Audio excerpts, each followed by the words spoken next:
il faut aussi souligner une chose. Dans l'exploitation, que tout le monde ne s'oriente pas dans une même direction. Il faut plutôt développer les genres d'exploitation à caractère synergique. C'est-à-dire que tel exploite ou produit du sucre, moi je dois produire par exemple des sachets ou des emballages. Le troisième va mettre à notre disposition les moyens de transport. Le quatrième, les entrepôts. C'est comme ça qu'on va réussir à relancer l'économie nationale. C'est vrai, aujourd'hui, la misère a atteint le sommet, mais on n'a pas d'autre choix si pas relancer l'économie, parce que c'est les résultats de l'économie qui donnera satisfaction au social. Et j'insiste là-dedans que ces résultats économiques ne soient pas fonction de l'investissement étranger, mais j'encourage, ce n'est pas mal si les étrangers pourront investir, mais j'encourage les Congolais eux-mêmes à lancer les premiers pas, à contrôler la grande partie et surtout les parties sensibles, je dis bien les parties, je parle des parties sensibles de l'économie. Voilà un peu cette notion du patriotisme économique. Ça nous permettra nous-mêmes de créer des emplois, ça nous permettra nous-mêmes de contrôler notre économie, ça nous permettra, voire de contrôler la politique ou les politiques au niveau national. Parce que si nous ne le faisons pas et que cette porte reste ouverte seulement aux investissements étrangers, un jour, pas un jour, mais nous allons créer une dépendance dans laquelle nous ne serons pas en mesure de nous en sortir dans de meilleures conditions. Toujours dans le même sens du patriotisme économique, je veux aussi en appeler au sens des responsables, dans la direction plutôt des responsables, en particulier ceux qui s'occupent de l'éducation nationale. Mais pourquoi pas encourager des techniques ou des options techniques, voire à court terme, ou qu'est-ce qu'on dit, à cycle long, excusez-moi, à cycle court plutôt, dans notre pays, des instituts à pouvoir mettre directement sur pied dans un bref délai des gens qui pourront lancer les PME.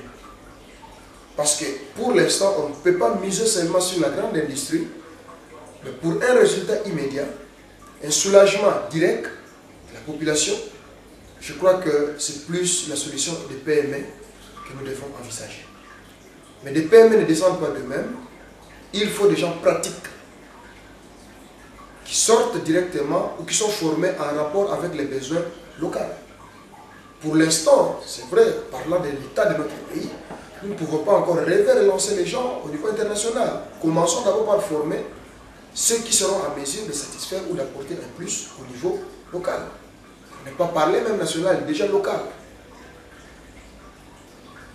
C'est un peu dans ce sens-là que nous arriverons, parce que ceux-là sortis des cycles courts, des mécaniciens, des électriciens, des menuisiers, des agriculteurs, des agronomes, tout ce que vous voulez là, ce sont les gens en rapport avec l'environnement où ils évoluent, ils pourront apporter un plus directement. Ça donnera de main-d'œuvre, ça créera de l'emploi, ça va aider à ce que la population locale ou les milieux locaux puissent s'auto-prendre en charge par rapport à ces besoins directs. Donc, c'est un peu compliqué, mais ce n'est pas compliqué si on a un esprit libre. On peut comprendre ce que je suis en train de dire. Donc, sur le patriotisme, d'une manière générale, je veux vraiment en appeler au sens des Congolais, à l'écoute des Congolais, à la direction des constructions à l'étranger. Attention, ne vous faites pas trop distraire seulement sur le patriotisme politique. Tout le monde n'est pas appelé à devenir président de la République. Tout le monde n'est pas appelé, oui, la chance est donnée à tout le monde, mais tout le monde n'est pas appelé à être ministre, ou on ne sera pas tous ministres au même moment, on ne sera pas tous chefs de l'État au même moment, on ne sera pas tous gouverneurs au même moment. Il y a toujours une élite qui va. Mais tous nous devons apporter un plus pour notre pays. Ça, c'est notre devoir. Nous avons des droits. Certes, nous avons aussi le devoir face à ces pays. Et voilà un vide où les politiciens ne font pas attention. Ils croient qu'avoir contrôlé la scène politique, ça sera tout. Mais il y a l'aspect économique qui reste encore vierge. Et pour l'instant, ce sont les étrangers qui exploitent ça. Ce n'est pas encore allé trop loin.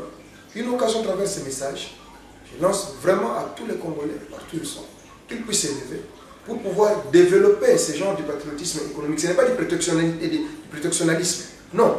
Mais que les Congolais eux-mêmes s'investissent pour le développement de leur économie, pour la recherche du bien-être communautaire, tant prôné par la troisième force que par votre humble serviteur, M. Augustin Mukamba.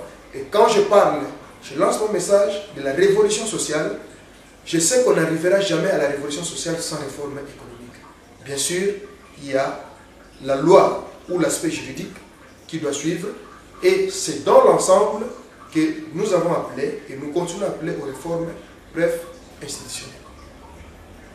Changer un peu les rapports de force, essayer de donner un coup de pouce là où on peut donner, essayer de diminuer là où on peut diminuer, mais pourvu que nous ayons une nation forte. Et c'est dans ce sens-là que nous prenons ce qu'on appelle la révolution sociale. Pour ceux qui ne nous ont jamais compris quand on parle de la révolution sociale, en fait, la révolution sociale, si vous voulez, doit être fonction d'une équation, pas à plusieurs inconnus, mais jusque-là, une équation du premier degré à une seule inconnue. Cet inconnu, nous venons de le voir, c'est la participation des Congolais à la relance, à la reconstruction de l'économie nationale pour fermer la porte aux agresseurs, aux occupants, aux étrangers, à tous ceux-là qui sont animés d'une mauvaise foi, de venir contrôler notre richesse et enfin de nous faire des esclaves. Voilà la notion du patriotisme économique, du moins la première partie. Quand nous aurons le temps, on va échanger, on va développer davantage pour vous expliquer comment est-ce que vous pouvez devenir actif, comment est-ce que de rien, vous pouvez devenir un homme incontournable pour votre pays, un homme qu'on doit solliciter pour certaines prises de décision. Pour quelqu'un qui a par exemple 5000 hectares étendus par exemple dans les Bas-Congo ou dans les Bandundu, il est clair que même le chef de collectivité, avant quoi que ce soit, doit contacter cette personne pour des décisions X ou Y. Quand on dit Tinate et Zutina, voilà des messages qui sont cachés derrière ces slogans, ces genres de slogans. C'est-à-dire derrière, vous pouvez devenir incontournable, utile, un homme très important dans notre pays. C'est ainsi que nous avons toujours dit qu'il n'y a pas de petits Congolais, il n'y a pas de grands Congolais. Tous, nous sommes utiles pour la reconstruction de notre pays. Bien sûr, nous continuons à cheminer, on s'attend au local. C'est vrai que ça fait un peu peur quand on parle de la révolution sociale. C'est vrai que de l'autre côté, le bilan est carrément négatif. C'est vrai que nous avons maintenant tous les atouts pour pouvoir gagner ces locales, avec la nouvelle dynamique qui se met en place, avec cet esprit synergie qui se développe de l'Est, disons de l'intérieur à l'extérieur, avec le changement des tacts ou des stratégies de certains grands de la scène politique congolaise, eh bien nous restons assurés et nous restons optimistes que si jamais ces locales ont lieu aujourd'hui, nous allons les rapporter haut et fort, quelles que soient les manœuvres, quelle que soit toute technique de déviation ou de malversation qu'on pourrait faire pour truquer les résultats. Mais en tout cas, tous les indices, tous les pronostics nous laissent croire que si ça s'est déroulé aujourd'hui, en tout cas, nous allons gagner une bonne partie, voire dans toute l'étendue de la République, parce que nous avons compris qu'il faut, pour une nation forte, il faut des structures de base aussi fortes. Voilà les petits messages que je pourrais vous donner, pris par le travail au cours de l'heure de temps. J'aurai la joie de vous recevoir une prochaine fois pour vous donner plus de temps, plus de détails sur toutes les questions qui pourront être posées ou mises sur la table. Merci.